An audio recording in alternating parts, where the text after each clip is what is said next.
One question related to egos. Now, obviously, when you talk of cricket teams, I mean, Indian team or any other team, when the team does really well, you tend to have really big performers. And even in corporate sector, that tends to happen that you have such big heavyweights in the team, getting all of them to work together becomes a challenge. So what are the sporting learnings? Are there any interesting learnings with relating to managing egos and getting everyone? I mean, it's the opposite question to what I asked previously related to leaders. But one of the things we often ask is, if you're captain of the West Indies in the 80s or 90s, if you're captain of Australia around the turn of the century, it must have been very easy to be captain, right? Because everyone knows what to do. But within that side are some outstanding performers. All outstanding performers have an ego. Yep. Sometimes I think having an ego up to a point actually gives you the self-belief and the confidence to weather the opposition. Because you can say, I am somebody, tu game kara, main bhi koi hu. But if ego goes beyond that, it becomes disruptive. But within a side, there are now 10 egos, right? For all they know, the captain has an ego of his own. So there's 11 egos in the side. It's not about where first slip should be, but it's about the 10 egos playing for each other. And that is why man managers are so important in sport, as in business. Actually, that is the leader's job, to understand people and to see what works for them. How do you channelize your energies and your ego into doing something positive for the team? Most of the time, people who have egos are also hugely talented, right? How do you make it work for the team?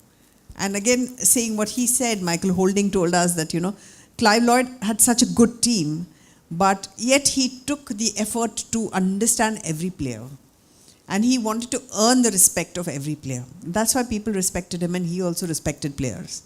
And he got them to work as a team.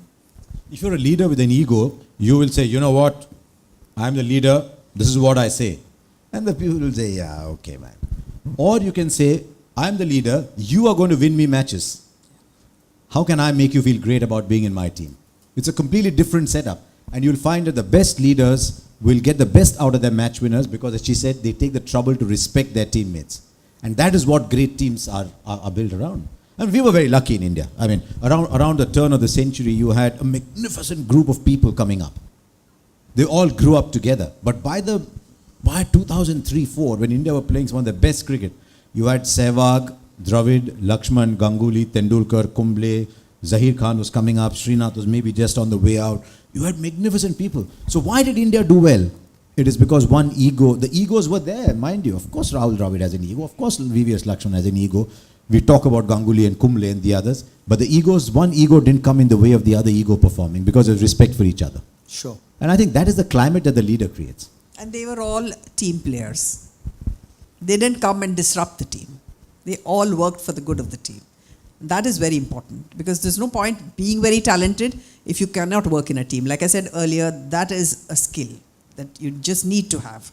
And sometimes people are very selfish and people are very insecure, and so they are not great team players. That is very important. By the way, people with large egos are also very insecure. People with large egos are very insecure people because they've seen what they had and they don't want to lose it. So handling egos is also a matter of handling insecurity. And in high-level sport, there is so much insecurity because that is the only thing you're good at. And if you don't do that, oops, so what am I doing tomorrow morning? I'm standing at the airport, no one's looking at me, thinking, hey, it's got drop kiya hai. Yep. So handling insecurities is such a big part of managing teams. And I don't know if we do that enough with managers. Do we understand the insecurities that managers are going through? Because tomorrow the managers think, if I get sacked, my EMIs are not getting sacked, then what happens to me? So I think understand, at the core of all sport is understanding people. And at the core of all great leadership in sport is understanding people. Strategy is okay, it's one part of. It's a nice word, it makes for good conferences. It makes for very stylish discussions. We're talking about strategy. Strategy is all right. I mean, everyone got strategy, right? It's not that your strategy is lesser than mine or mine's lesser than yours or hers is so great that I could never have thought of it. There are intelligent people everywhere. No? If you say, you know what, my company's got a great strategy, doesn't mean the other guys are all buffoons over there. They also have great strategy, right? But it's what you do. It's about handling people that eventually determines. Too much gyan came. No?